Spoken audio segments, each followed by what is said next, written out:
Welcome everyone to UNOCOIN'S AMA on understanding NFTs profitability in crypto. My name is Shambhavi Sonia and I'll be host for this session. NFTs or non-fungible tokens have been making headlines recently for their explosive growth in the crypto world. They have been sold for millions of dollars and have been praised as a revolutionary new way of owning digital assets. But what exactly are NFTs and how can we profit from them? So these are the questions we'll be exploring today with the help of our expert guest, Mr. Ajeet Khurrana. I welcome you to our AMA, Ajeet. Thank you very much. In fact, you know, thoroughly enjoyed watching all those UNOCOIN ads. I've never seen them before. I must be living under a rock. But great stuff. Thanks for showing me that. Thank you. I think, yeah, they are pretty interesting at that. So, dear audience, Ajeet is an expert in the field of crypto and has an extensive knowledge of NFTs and their profitability. During this AMA, we will be discussing various aspects of NFTs, including their definition, how value proposition, and also how can you invest in them, and yeah, what are the future prospects of them. So whether you are a crypto enthusiast looking to expand your knowledge or an investor looking to explore new opportunities, this AMA is for you. We encourage you to ask questions and engage in this discussion throughout this session, and we'll do our best to provide all the insightful answers and valuable information. So without any further ado, let's quickly get started. So Ajit, when we talk about the whole NFT, the crypto, it's like relatively very new to the other asset class when compared to them. So I'd really like to know, when did you get into this space, or and when did you first come across Bitcoin, crypto, NFT, and how was your experience with them? So, What is your story in that? yeah, so I started, I first explored Bitcoin in the year 2014. And what attracted me to it at that point, I did not know much about blockchain or the underlying technology. So I started by, looking at the crazy movement in the price. And I'm like, what is this? So I looked closely at it. And I think I may have studied it for just 5 to 10 minutes. And I dismissed it because I'm like, what? This is some form of money which nobody owns or everybody owns, anybody can make. And uh, it was a mistake to dismiss it. And it's easy to dismiss something so new, which is why even today we see many people dismissing it. True. However, there was something about it because there were so many people who were like mad Bitcoin lovers, right? And they would keep saying about how this is going to revolutionize everything. So I kept studying it. I talked to people. I actually did an online course which was by Princeton University, which is a US based university, etc. And though it took me some time, by the year 2016 I was convinced that indeed the entire digital asset, cryptographic assets, cryptocurrency, Bitcoin, all of this was indeed revolutionary. There was definitely innovation. Sometimes people may be exaggerating some aspects of it, but even if we remove the exaggeration, it was phenomenal. When it comes to NFTs, so NFTs, I would largely and simplistically, actually, I would probably oversimplifying, classify into two types. One are collectibles and one are everything else. Now, this everything else is a little tough because that also should be classified into variety of types. But for the Mhm. purpose of this conversation, I'm calling them collectibles and everything else. For example, you might buy gold or real estate through an NFT. So actually, that is not so much a collectible. That is a tokenized version of a real world asset. So when I first saw tokenized versions of real world assets, they could be NFTs, they could also be in the format of fungible tokens.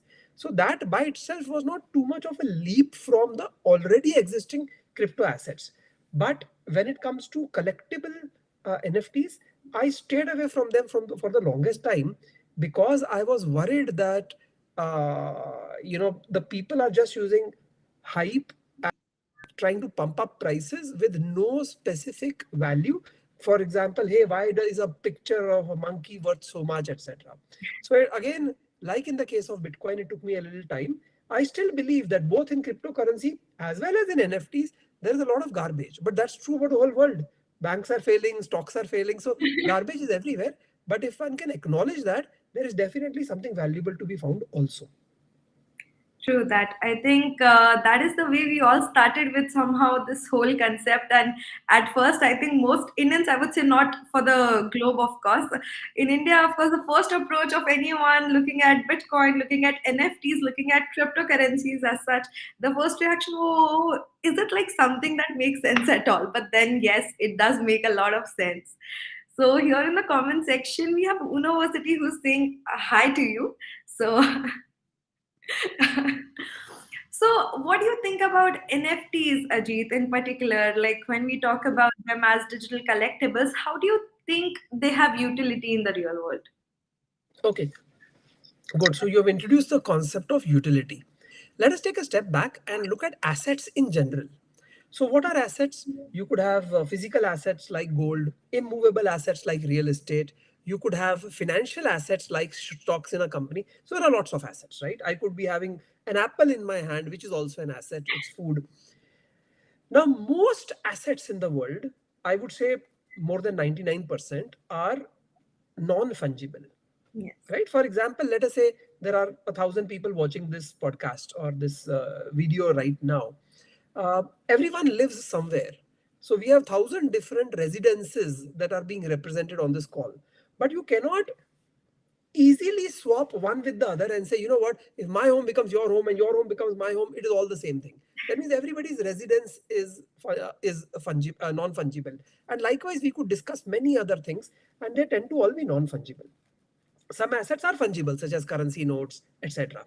Now, the interesting thing is that if you were to take these physical assets and create a digital version, you are basically doing the process of digitization. For example, though many of the viewers might be pretty young, but there used to be a time when we would invest in the stock market and we would get share certificates. After that, they started getting digitized and we had what is called a demat account, right? Now, if you merely digitize them dumbly, for example, I take a book and I make it into a PDF, that's a dumb digitization. While it has value because it's digital, portable, copyable, etc. But now, if you take this digital version and add some intelligence to it, add some programmability to it, or make it smart contract enabled, to use a technical term, then not just have you digitized it, but using blockchain technology, you have tokenized it. So, physical, digital, tokenized. I'm just showing you the evolution, right? So a non-fungible token is merely a smart digital version of a non-fungible asset. Most assets in the world are non-fungible. Keeping this in mind, what is the utility of a non-fungible token? Really, you're asking the question, what is the utility of the non-fungible asset that has been tokenized? So for example, in a very simple way, there could be a picture, and you take this picture and you create an NFT out of it. So if you want to know what is the utility of this NFT, you are really asking what is the utility of the picture? Because once you know the utility of the picture, then the NFT version adds things like peer-to-peer transfer, uh, possibly speculative gain, possibly using this picture on your social media, flaunting it. But those are additional layers that get added on because of the tokenization process. But the underlying is a physical piece of art, or an art, not even physical. Likewise, there could be any other utility. So really, what is the utility of an NFT is what is the utility of an asset, and it could be anything. For example, if we are looking at a art-based NFT, I have friends who not just have never explored NFTs, but they have never explored any digital asset, and they think that Bitcoin is complete nonsense and blockchain is a fad and Web3 is useless. So let's talk about those people. So now those people, when they ask me, why is it that there is something called a bored ape, which is like a picture, a graphic of a monkey, of an ape, which has even sold for something like $500,000 for just one picture, right? So I give them an example that while I enjoy their ridicule, that how can a monkey picture be worth so much, I tell them, listen, there was a time when people were buying it for 500,000, hoping to sell it for 1 million, which means for speculative gain. Then we had all sorts of market collapse, right? Things totally failed, and prices fell down a lot. They came down not from 500,000 to 100,000 to 50,000 and those sort of numbers. Even at 50,000, people were buying. Sure, some of them may still think that it could go back to 500,000 and they might have speculative intent. But I have talked to many people who own board apes. Some of them own multiple board apes. And I asked them, why do you own it? They basically talk about things like they enjoy being part of the Bored Ape community. So it's like a country club or a club where this presents membership. They feel that when they have engaged with other people from the community, they feel that they have gained a lot. Now, so in some cases, this gain is financial. In some cases, it might be through grow the network or whatever else, access, whatever else. So that if you think it is utility, then it is invaluable, right? I will, I know I'm giving a longish answer, but I'll end this question by presenting a very simple to understand thing, which people who don't understand NFTs will also understand. Or most of us, actually probably all of us, have a mobile phone, right? Almost all of us are using a messenger called WhatsApp. And if you are on WhatsApp, invariably you are also in, let's say, some WhatsApp groups. Maybe your high school group, maybe your residential locality group or group of friends or whatever. My question to you is, how much money did you have to pay to be member of that group? The answer in almost all cases is zero. You didn't have to pay anything, right? So I'll change it. I'll say, you know what? I'm setting up a WhatsApp group and you have to pay me $10,000 a year to be part of my WhatsApp group. Would you like to be part of that? Several people will say, no, this is nonsense. WhatsApp groups are free. Why should I pay? Some other people might ask, what is special about this WhatsApp group? Or who else is there in this WhatsApp group? Or what is going to happen in this WhatsApp group? Right? If then I list some really phenomenal people, right? Let's say celebrities, world leaders, and I'm saying they are going to be part of it, and we will engage in discussions on topics that are relevant. Maybe some people might want to pay that $10,000 now because they get to be in that group. So you understand what I'm saying? Inherently, being part of a WhatsApp group is worth zero. Yeah. I agree. But depending on what the group is, which means what the utility of that group is, there may be some value to be part of it. NFTs are similar. Different NFT creators or communities attach different utilities. Sometimes these could be just marketing hype. I do confess that a lot of it is garbage, but sometimes people are finding real value in it. For instance, there is one particular NFT. It is originated from India, I believe, which became the first NFT which I purchased. And since then, I have purchased many more of that same NFT collection. Right now, either I am completely stupid, which your viewers are most like welcome to assume, or over time, over more than a year, by the way, I have built up one more and then one more and then one more. I must be getting something out of it. I think the latter is more relevant, of course. But talking about the authenticity, like you said, there's a lot of garbage and there's a sort of, we have to look for the right thing in the market. So what do you suggest? How do we find the right authentic thing when it comes to the NFT market? So there are two stages at which you may buy an NFT. One is right at day zero, which means that somebody has announced that there will be an NFT drop. So it's going to be a new NFT collection. So this is like basically, let's call it a sort of pre-mint, or let's call it a seed stage purchase. And second is buying NFTs when they have been listed for some time. This is not very different from many other assets. For example, you could buy a building when it gets announced but has not yet been built, or you could buy an apartment in that building after it is built and you can go and see it. Same, you could participate in the IPO of a stock, or you could buy stock from the stock market. So these two, that is the new one, the primary listing or the primary sale and the secondary sale, are options. And unfortunately or incidentally, the answer is different for both. My recommendation to people would be that in case you don't find yourself capable enough or being able to make yourself educated enough about NFTs, do not participate in the primary market. The primary market is where it becomes extremely difficult to distinguish between somebody who is just doing a great job of digital marketing and somebody who may have a great utility value, right? For example, when Bored Ape Yacht Club or Mutant Ape or some of the others, when they were first released for very low prices, right? For 0.08 ETH, or like, $100, $300, which went up to like $500,000, people did not see value in it. So clearly, it becomes very difficult to assess a new upcoming collection. Of course, it is also true that if you have the ability to bear the risk, and if you have the ability to do research, probably making primary investments in new NFTs might be more worthwhile. But unless you feel confident, please don't enter with mere speculative intent.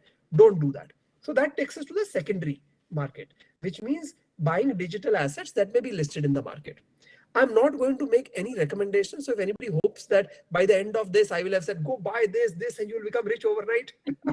Well, please, you tell me, what should I buy to become rich overnight? Because I don't know of any foolproof methods of becoming rich overnight. And there is a very different set of financial influencers who run groups where such suggestions are given. You're not going to get them today. But in the secondary market, especially where track record has been set, by track record has been set, I mean ideally a year, but at least weeks and months, it might be easier to see that whether the utilities that the NFT creators had indicated when they first created it, that, here's a list of 7 things that you will get once you buy this NFT, whether those utilities are actually happening.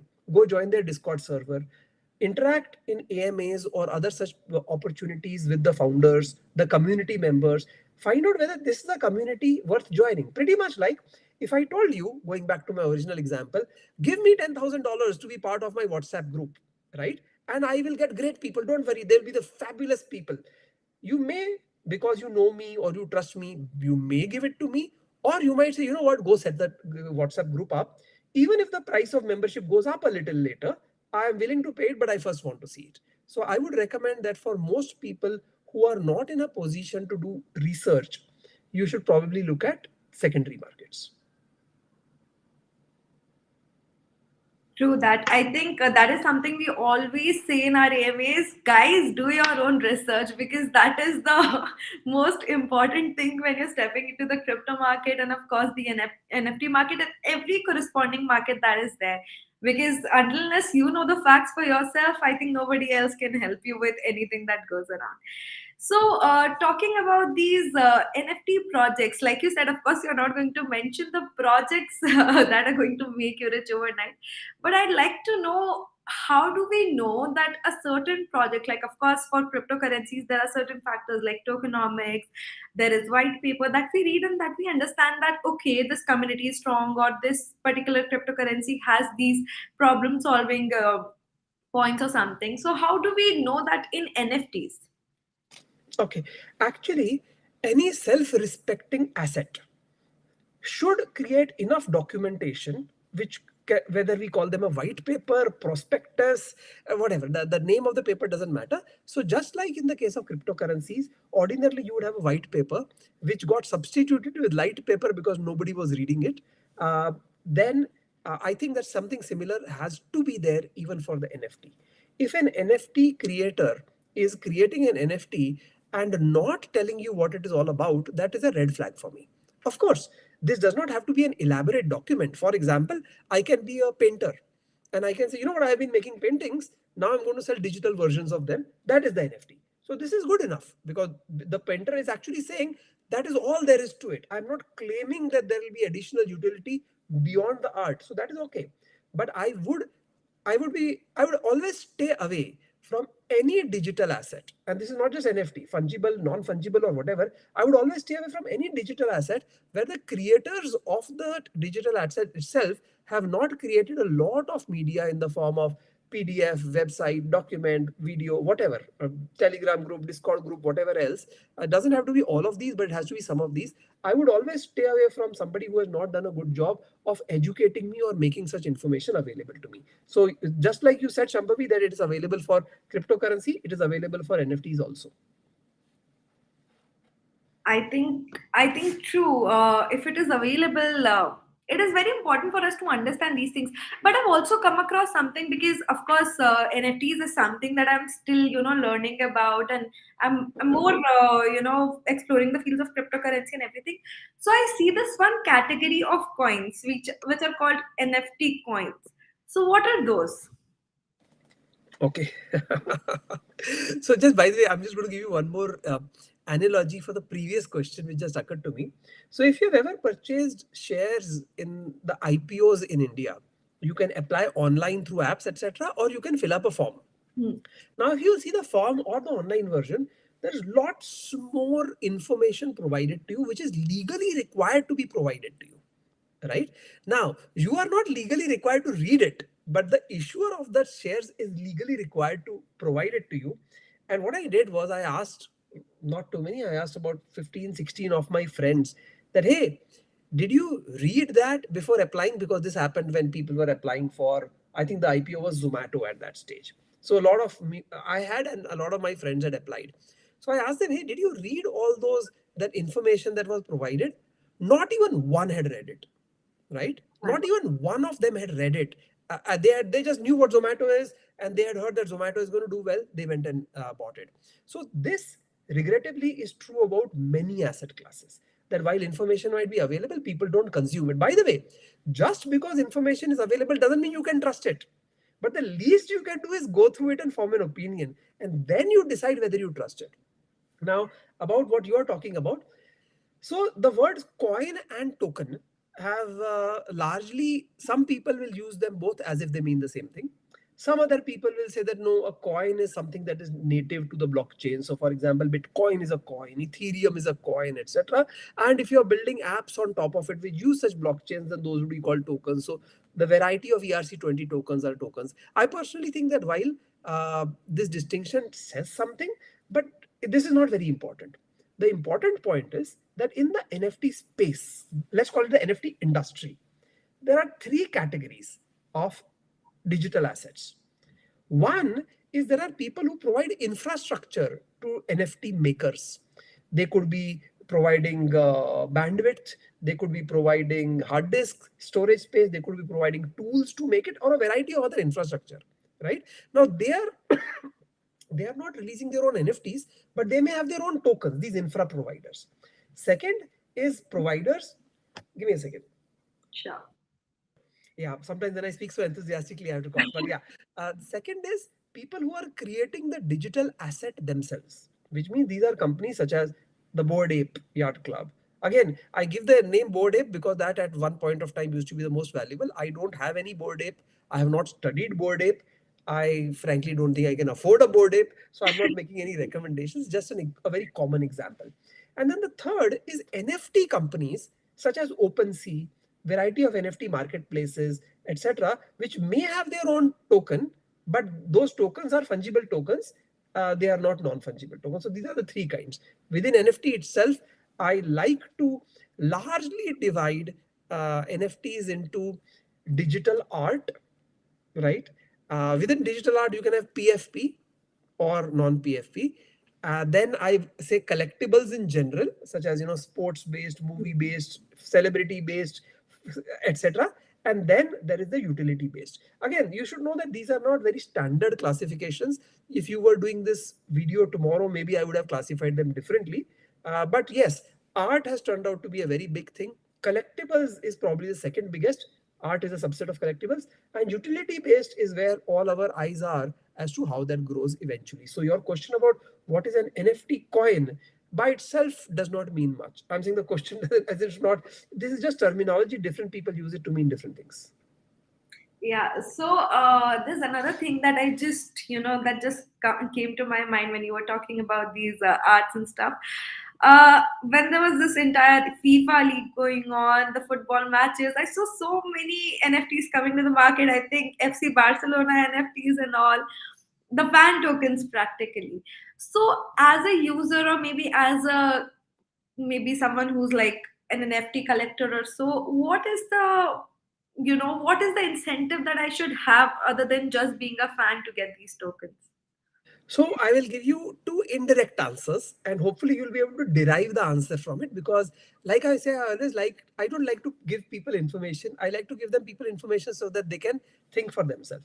Number one, if you are presently or in the past, you have gone to websites, Instagram accounts, physical magazines, etc., to see pictures of people. These could be movie stars, right? Male or female. These could be sports related videos or pictures. You have some affiliation with them. Either you are interested in them, like somebody may have a Spider-Man poster in their room. Why do they have a Spider-Man poster in their room? There's a certain affiliation and association you feel with them. This does not have to necessarily be in a physical collectible format only. It can also be digital. For example, you could have a wallpaper on your desktop. You could have a wallpaper on your mobile phone, etc. Right? Of maybe a celebrity, maybe some family member.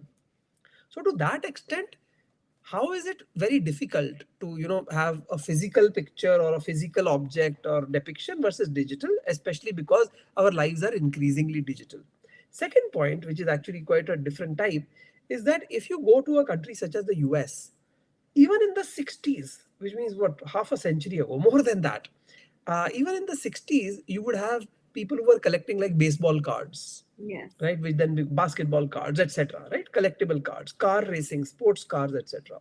While if you look at a country such as India, where many attempts have been made to make trading cards, such as IPL cards and what was it called, Slam Attacks cards and WWF cards. I don't know if you are familiar with these, Shambhavi, but my children at that point were in their single digit age or in their early teens, so they would get these Pokemon cards, etc. So in Yes. India, a lot of time these cards have come up and people have purchased them and they have showed it to people. But unlike in the US, a secondary market did not emerge, which means by virtue of having cards which might be more rare, having cards which might be prettier, having cards of more famous people, it is not as if I could buy the card for, let's say, 20 rupees and sell for 200 rupees or 2000 rupees, right? Some of those incidents might have been heard of, but largely we did not have a secondary market of collectibles. As a result, for somebody in the US where they have been at a retail level, not just few people who purchase $1 million painting. That's not the type of person I'm talking about. I'm talking about the school student, the college student, the kid also who may have paid few cents or few dollars to buy collectibles. For them, it might be easier to see why those collectibles are now available in digital form. Other countries such as India, where we never really purchased collectibles at a very retail level, right? People might still be buying things like, antiques or expensive paintings, but that's a very small segment of the country. The common person did not have collectibles. Probably the exception would be, having some foreign country coins, currency notes, stamps, etc., which while we may have, there was no very active secondary market. Like by having, we were not constantly buying and selling and making investments. So it becomes a little more difficult in a country like India. And as a result, people in such countries who are participating in the NFT space are largely doing it with the intent of speculation, which means they buy it with the hope that they will be able to sell it at a higher price. And for some periods of NFT life, that happened. As in, people were like doubling, quadrupling, 10xing their money. Then suddenly the bear market came about a year ago, where trading volumes fell down by about 99%. That means where $100 was being traded, $1 started getting traded. Of course, prices fell down. Prices fell down even on the prominent connections in dollar terms to about 1/10, right? Board ape goes down from 500,000 to 50,000 and stuff. And some of the less valuable ones, of course, became completely zero and disappeared, right? So the utility factor for a collectible, like you gave the Barcelona or other such examples, really is, I have a two-pronged question. Question number one, suppose this were a physical collectible, would you be interested in it? Such as you may find many people wearing IPL team t-shirts when IPL season is on, right? So they see the value of that, a Kolkata Knight Riders or a Mumbai Indians or whatever. They see the value of that. But an argument could be made, hey, ultimately it's a t-shirt, right? Something you can wear. But the interesting thing is, I also know lots and lots and lots of people who buy those t-shirts and never wear them because it's too special for them. So they'll buy the t-shirt and keep it, right? Some others will do that for other sorts of collectibles, right? They may buy it and just keep it. Why? Because they want to possess it. But they don't want to use it because then they'll have to throw it eventually. It'll get dirty or old. So if they can do that for physical, namely merely enjoy the possession, a case could be made that even a digital collectible could merely be enjoyed by possessing it. That is the concept of a collectible, physical or digital. And if this does take place, then sure, there could be a market value that could attach to it. For example, Shambhavi, now you are currently doing these podcasts. By the time you do a few hundred, you will become a celebrity.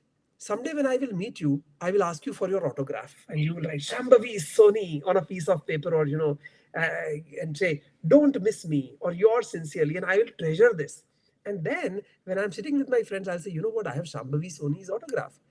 Maybe if everybody is a big fan of yours, somebody might say, you know what? If you give it to me, I'll give you a certain amount of money. That means there might be a value attached. So this is how value gets attached. So please, I want your autograph, Shambhavi. I think that was a lovely example because, yeah, I've seen that happen a lot, and that was the whole purpose of asking why a market value is attached to such things. Now we see, I think mostly with FC Barcelona, the whole merchandise thing that comes along with the football matches that has utilized NFT and the new digital market, like I think quite efficiently. But a follow-up question to my previous question, Ajit, we were talking about coins and NFTs, and you said both of them together don't make much of a sense, if I'm to put it like that. But of course, there are coins. There are certain coins in the market which are called NFT coins, and I was just casually reading about them, and there's something that I couldn't figure out. How are they even, like, why are they being traded? If I'm to ask this question. See, this is why your autograph is going to be worth so much. You asked me a question, I did not answer it, but you will not let it go. This is why you are Shambhavi Soni, right? So, all ladies and gentlemen who are watching this, first of all, please write to her. She may give you her autograph free of charge today because she does not realize what a celebrity she's going to become tomorrow. Okay, so Shambhavi, so that I am giving you an answer which is actually relevant and you don't have to ask it a third time, can you name one or two such coins so that I know exactly what you're talking about? There's engine coin. I don't know if I'm pronouncing it correctly. There is also chilies, if I'm right. There is ape coin that is there. There is. Got it, got it. So I got it. Yes. So I'm very familiar with chilies. I'm also very familiar with ApeCoin. At one point of time, probably even today, I may actually have some ApeCoin. Yeah, I think I have some ApeCoin. I have such a small amount of it because I just wanted to. One of the things I do is that when I want to study something, and I don't feel motivated to study, I go and buy a small amount of it. By small amount, I mean such that if that becomes zero, it would not pain me too much. It would pain me, of course. I don't want things to become zero. But when I own it, a small amount of it, it motivates me to, like, because I might test its price. I might be on listing sites where the prices are listed, which then give all the other links to their chat, to their community, to their website, to their whatever. So, yeah, so for that purpose, a very, very small amount, nothing significant, I had probably purchased. I never purchased chilies or engine, but I'm familiar with chilies, especially because one of the companies where I was an advisor uh, told me that when they were coming up with a coin, they told me they were a competitor to chilies, or they were the Indian version of chilies. So I'm very familiar with what chilies does. I'm also very familiar with what ApeCoin does because I have some of it. So here is the thing. Around a non-fungible token, an entire system, online system gets created. Now, what is this? I'm using very abstract terms like online system, but let's try to understand this. So, for example, you buy and sell NFTs. So you buy and sell Bored Ape and Mutant Ape. Where do you buy and sell them? Well, there are multiple platforms, but let us say one of the common platforms is OpenSea, right? Now, because OpenSea charges a fee, probably about 2.5%, why should the creators of ApeCoin, which is I think called Yuga Labs, why should they not get this fee? Why is another company called OpenSea getting this fee? So Yuga Labs could say, you know what, we are going to make our own marketplace which buys and sells our NFTs.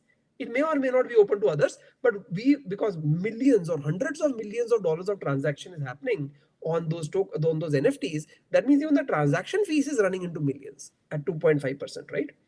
So they say, okay, we'll make a platform. Now this platform is going to trade the Bored Ape NFT.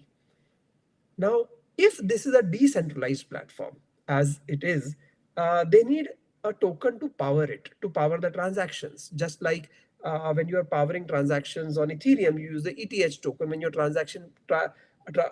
processing transactions on Polygon, you need the Polygon or Matic token, right? So the ApeCoin serves that purpose. It also is used for other economic reasons, such as creation of community, add liquidity, do treasury operations, etc. Chili's, on the other hand, is, by the way, not exactly the same as ApeCoin. Chili's primarily got into sports-related NFTs and celebrity NFTs, team NFTs, etc. And they released the Chili's token. While Chili's itself is a fungible token, that means not an NFT, but they release the Chili's token primarily in a similar format to how a company releases equity. Namely, they are fundraising using the Chili's token. The collection from the Chili's token will now go in creating all of these NFTs in the sports collectibles, team fan, etc. space. And as more and more of those NFTs get created, more and more value will accrue to the Chili's token. So if you remember, I told you there are three types of players. One is the infra providers who will probably give hard disk storage space, they'll give you server space, etc. Third was the NFTs themselves. The second one were enablers of NFTs. And you have given me examples of that, one being ApeCoin and one being Chili's, and then there are others. Why do they get value? Well, if the economics that they support, that ApeCoin supports the Bored Ape and other ape related economy, Chiliz supports a bunch of sports NFT related economy. If the economies that they support grow and become more valuable, then more value accrues to these enabling NFTs also, right? In a sense, again, to give an example for people who are not familiar with this space, suppose you are Amazon, and Amazon has, some of the people may know that Amazon has a marketplace where we go and buy goods. You are a third party seller because you know that you can also sell on Amazon, right? So you have some object to sell. So you have like a power bank to sell, which I'm holding in my hand right now. So you go and list it on Amazon, and then many such people come and list and transact. So when many of those transactions happen, the value of Amazon itself goes up because Amazon enabled those transactions. Likewise, if many of those NFT get created, transacted, and increase in value, then the corporation or the process or the smart contract which helped the creation of those becomes valuable. Two examples would be Chiliz and ApeCoin. The reason I'm not talking engine is because I've not really studied it, so I wouldn't want to talk about something where I'm not aware of it. True. I think 100% true. And when we talk about Indian market, especially Ajit, because it's a relatively very new market when it comes to crypto, and people are still learning about it. There's still a lot of misconception, and I would say skepticism around Bitcoin and crypto and NFTs as such. And from what I think, it's just like a personal opinion. NFT is still like a very advanced technology for India in particular as of now. And when we try to explore this space as such, one thing that comes to everyone's mind is the future. Of course, in this space, future is unpredictable. But if we are talking about in the sense of digital world in particular, like all across the world, what do you think is the future of NFT and maybe holding some of them or maybe putting some money as an investment in them? Wasn't it a Amir Khan song where he sang "Papa कहते थे बड़ा नाम करेगा," which means बेटा हमारा बड़ा सा काम करेगा. What I'm getting to is the fact that NFT as an asset class, not as a technology. As a technology, it's a very evolved technology, though it's evolving further. But as an asset class, you are right. NFT is in the kindergarten, right? And we are trying to predict that this kid who is now in the kindergarten, when he or she becomes older, then what is Papa saying? As in, what is this? Is it going to become an engineer, doctor, an idiot, or what? Is it going to be a bodybuilder, an actor? As in, what is this? What is this kindergarten student going to be like? So I think it's a valid speculation, right? So when you indeed meet a kindergarten student, as in say in physical life, you meet a small kid in the neighborhood, or you meet 5 6 kindergarten kids, and Shambhavi, you have to judge as to what will happen to these kids when they grow up. Now I understand that you cannot make such a prediction with any degree of certainty, but still, because you know these kids, you see them every day, you know how they interact with each other, you may form an opinion, right? Especially if some of those kids are what you would call good kids, which of course assumes there are things like bad kids, right? Which is horrible, as in, but still, they are good kids, they are hardworking, they are smart, their parents are taking an interest, they have enough privilege to be able to afford things like good education, etc. You may take a view that, this kid has a lot of future, or this kid is smart, or whatever, right? So we are at that stage of NFTs. By the way, technologically, NFTs are very evolved. I think they are completely functional even in their present form, and they are only going to get better, right? But the fact is, there is one thing that I may not completely agree with you, that this entire thing about, in India, the market may be premature or people might be just getting in. That's true globally, as in, if about 1.5% of all human beings in the world have taken an exposure to digital assets, not NFTs, Bitcoin, Ethereum, all of those put together, right? That's already 1 to 1.5% of the people in the world. Now, NFTs is a small fraction of that. I would say it might even be, I don't have the numbers, but it might not be more than 10% of the people who are into digital assets.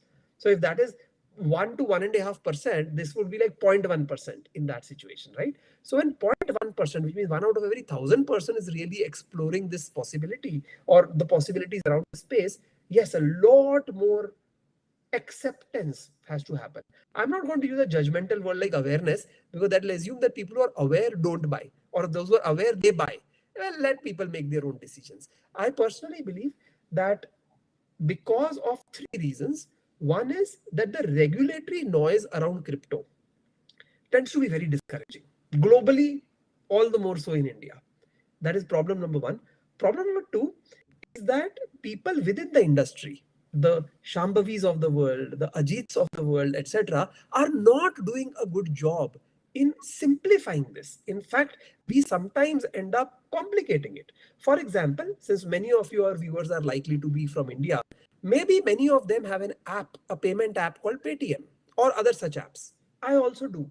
But do you know when Paytm advertises itself, it just says Paytm karo, right? It just basically says use Paytm. It does not start talking of the multiple layers of security that it has embedded. It does not talk about the redundant cloud computing that it uses. It does not talk about how its APIs can be called and integrated. It does not just make it all mumbo jumbo. You're like, what the hell is this? Will I have to be like a PhD to use an app like Paytm? Using a crypto app, as many of your ads showed at the beginning of this program, might be as easy as using a Paytm, right? And I think that you were doing a good job in the ad of talking about how simple it is. But most people in the industry actually like to complicate it. Suddenly they'll start using words like tokenomics and protocol and layer 2 and side chain and consensus, all of which are important for the technical people, but not for the general user. So I think that the first problem is regulatory challenge. Second problem is people within the industry are not working hard enough to make this simple. And the third problem is, and this problem, as in all three are very regrettable, but the third actually hurts me the most, is that indeed there are a lot of fly by night operators. Indeed, there are a lot of shady characters. Indeed, there are coins which have no purpose other than to raise money for a few people. So there are a large number of those also. So people will come and often fall for the marketing spiel of some of these people and then realize they made a mistake and then they say, I'm never going to touch this again. So these are the three things globally and hence also in India that have kept people away from digital assets. I think the third one, even I would agree, because when I talk about these digital assets to someone that I know, maybe my family, maybe someone I know, like from my college or somewhere, the first thing they would say, oh, they came across certain scam. Someone they know came across certain scam. That's why they're never going to step into the space and they would rather stick to something else. But I think that's the also a need that kind of reminds you to do your own research. That is one thing very important when it comes to that. And in each AMM, our audience here, they all the time hear me saying anything we are talking about, my next statement is going to be, guys, do your own research, because that is very important. Because your hard earned money, if it gets lost, it is going to be hurtful. And of course, if it is me at that place and my money gets lost, I would be hurt too. Similarly, that goes for anyone else. That is why we should always, I think, have this practice of staying updated with the market, what's going on, what's going off, and just know what's right and what's wrong when it comes to cryptocurrency. And I think all the asset markets in general, not just cryptocurrencies, even the stocks and other stuff as well. So when we talk about NFT, so of course, for cryptocurrency, storing cryptocurrencies, we have got different wallets, Ajit. We have got cryptocurrency exchanges where we can store our cryptocurrencies and assets like that. For NFTs, what would you suggest would be the most secure place to store? You have you have like touched a really raw nerve there. So uh, the interesting thing is that I, like probably anybody else who has been in the crypto space for a long time, have lost crypto. Lost as in literally lost. And if I tell you the number of Bitcoin, actually BTC, that I have lost, it'll make you cry. So it'll make me want to cry much harder. But the interesting thing is, I did not lose them because I did not use good methods of security. In my case, actually, it was the other way around. I made them too secure. Oh, I know you might wonder how can that be, right? yeah. And then, of course, when you make it too secure, you don't keep digital copies of anything. You don't keep multiple copies of anything lest it go in the hand of somebody. You don't write things down, etc. So you keep it. I don't want to exactly reveal how I did it because I may use some of those techniques even now. But when you become too secure, you run the risk that you may not be adequately backed up or have redundancy, right? For example, your viewers may know that when you create a crypto wallet, you get these seed words, right? That you can store and then recover that wallet later if required. True. So where do you keep these seed words? Do you write them on a piece of paper so that somebody else can find them? Do you keep it in a Google Doc so that it can be hacked? And what do you do with the seed words, right? You keep them in a bank locker which gets burned? I don't know. So what I'm saying is that while it is always possible to be more and more and more secure, there's no doubt about it, but you have to also make it feasible. For instance, my older son, uh, who has some digital assets but not too much, he actually holds them on an exchange, which anybody, I hope you and me included, would tell people it's not the best way. Unless you are intending to transact, you should not hold it in an exchange. You should keep it in your own wallet. But he says, the amount is so small that even if I have to go and buy one or more hardware wallet to keep multi-sig, this, that, etc., he says not worth it. Right? So you have to see your own context as to what is realistic for you. Most wallets today, I'm not talking of exchanges, but most wallets allow you to store digital assets of variety of types, not just fungible. If you can keep Ethereum tokens, that is ERC20 tokens, you can probably keep ERC721, 1155 also. And see, there I go again using jargon, but those are the common NFT formats, right? So most wallets today do allow that. Some exchanges allow you to store NFTs. Many exchanges are not equipped to deal with NFTs or storing NFTs. So I think that pretty much the same things that you use, like your Trezor and your Ledger and your app-based wallets, etc. In most cases, they would allow you to use NFTs. I would hate to list one or few of them and say this is the best, because frankly, some of the things that could be the best are what I did, and then I lost my token primarily because in one case I lost my seeds, in one case I lost my private key, right? So I would put this in the same bucket as your do your own research. And in fact, when you were talking of that, you always say do your own research. I also say that, but you know what? It is very frustrating for viewers to hear that, I right? agree. So they're like, okay, it's easy for you to say do your own research. Tell me how, right? Okay, I'll do my own research. Tell me, where do I go? What do I read? Which website do I go to? So we have to also be sensitive to that some of us who have been around for longer. So I'll give you an example. When I'm doing primary research, by primary I mean it could be an NFT or a fungible token for that matter, which is not yet created but it's going to come in the future, and I'm considering whether I should buy it early on. One of the first things I'll do is I'll take WhatsApp or pick up the phone or get on a call with some of my friends who may know about it. So I'm thinking I'm doing my own research, and indeed I am. But do other people have access to the same people? Do other people, can they call the same people that I call? So the answer is no. So it is a little bit of, if you don't have bread, eat cake, to tell people to do your own research. Of course, research is always possible by 100% of the people, but sometimes it may also be that this research also is available only for a few people. For example, today for NFTs, there are research tools available which do wallet level or transaction level research, which will find out, okay, who owns what NFT, who that owns this NFT also owns those NFTs, who is the one who has been making good seed purchases, what are they buying next, etc., etc. Now, the fact is that while such tools are available, and some of them might have certain free aspects, but most of these tools are very expensive. So these research tools are available, but they are not available to everybody. They are available to people who already have the money.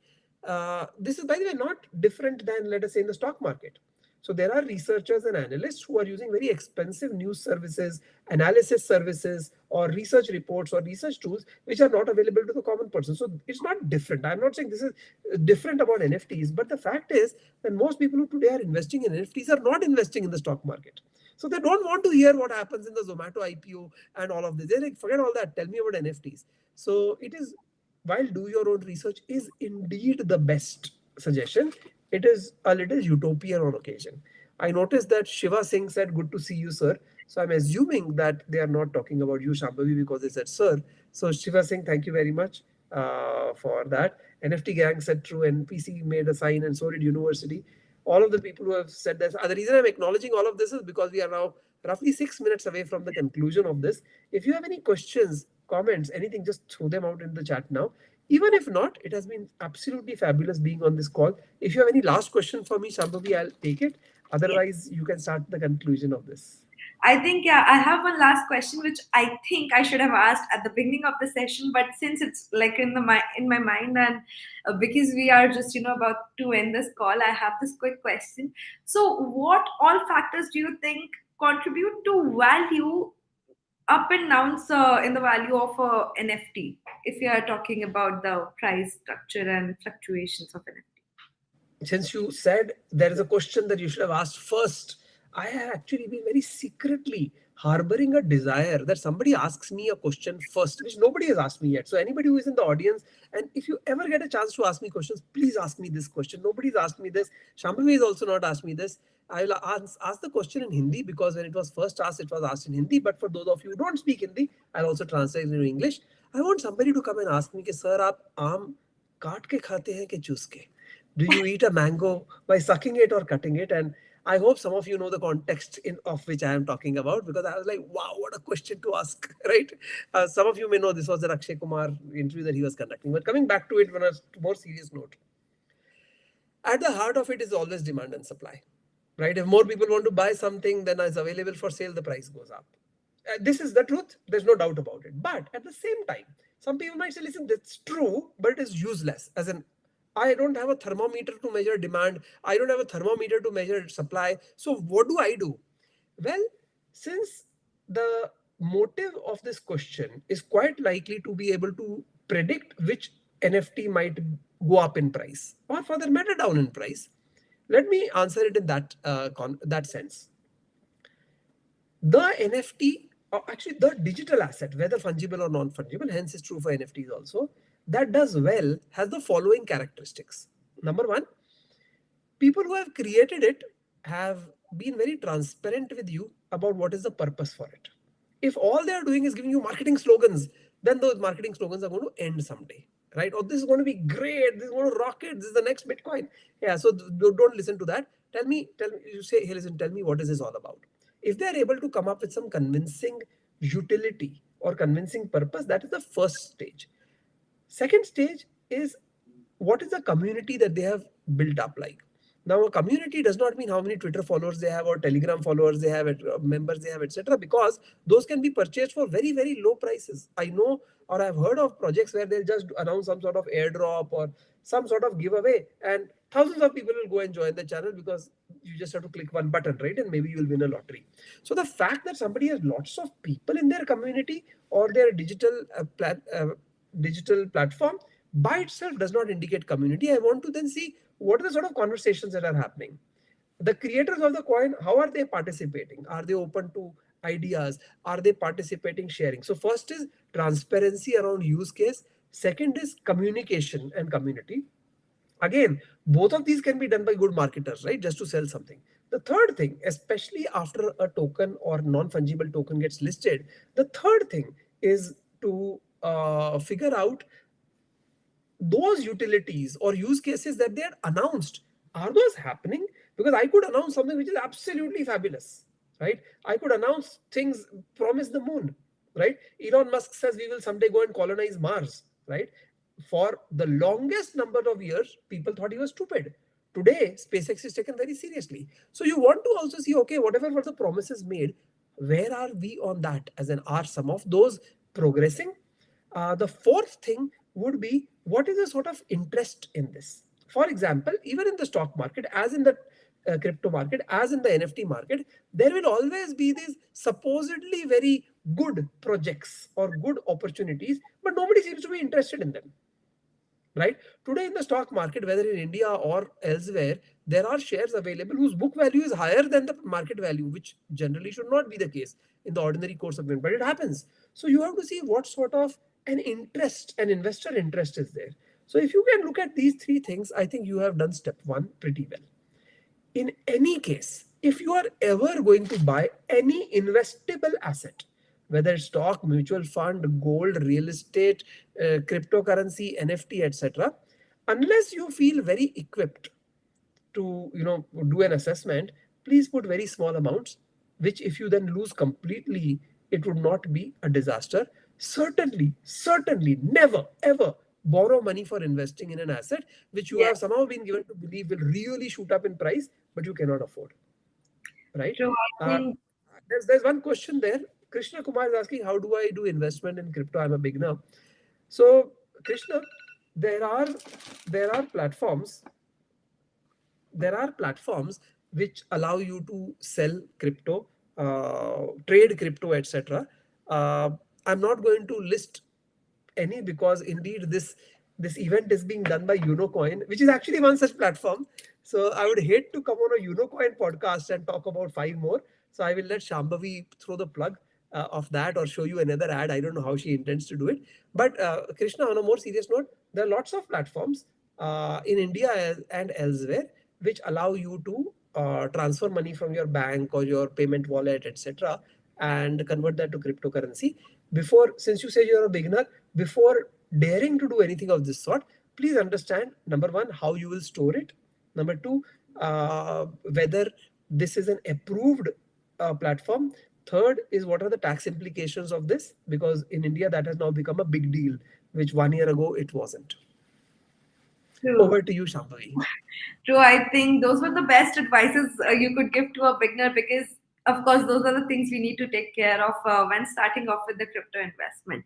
So, Krishna Kumar, if you need help and assistance in starting your crypto investment, you can always talk to our customer care people. They are the best and the most friendly people you'll find on the face of this earth, who can help you with how to start off, of course, on UNOCOIN particularly. And then, of course, you have your own research that you can do, and you can do the things for yourself.